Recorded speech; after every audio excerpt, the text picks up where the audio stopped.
Parang may nag-message na yun nga, wala na daw si Catriona at saka si Sam Milby. Apparently, parang may nagkwento sa kanila na close sa family ni Catriona. Na yun na nga daw, matagal na daw wala si Sam Milby at saka si Catriona Gray. Ilang months na daw.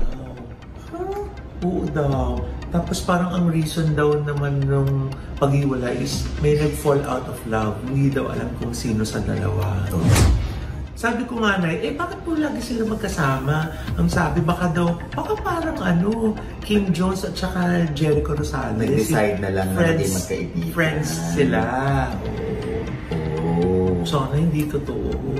Oo. Anyway, alam mo, lagi nilang sinasabi, itong mga hiwalayan issue na ito. Kung totoo man na mas maganda raw na hindi pa ikinakasal, ay napagtanto na nila. May realization na kung kami ba susuong dito sa pagpapakasal o mananatili na lang kami magkaibigan? Diba? Kaya mas maganda na rin yung ganun.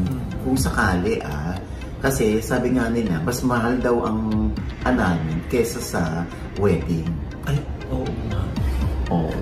Ako naman, kung sakali at kung totoo man kung nakikita pa rin natin sila magkasama at aaminin naman nila na yes, magkaibigan na lang kami ngayon at medyo postpone muna yung aming engagement, pati sila naman tayo para maging malungkot. Kung sila naman pareho ay nag-decide na huwag na muna ituloy.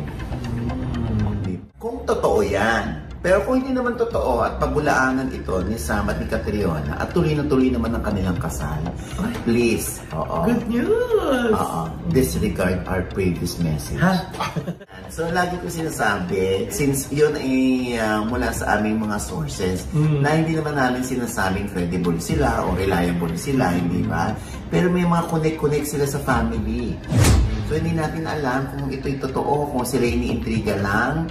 Basta ang importante, let's all wish them the best. Yes. Yun lang yun.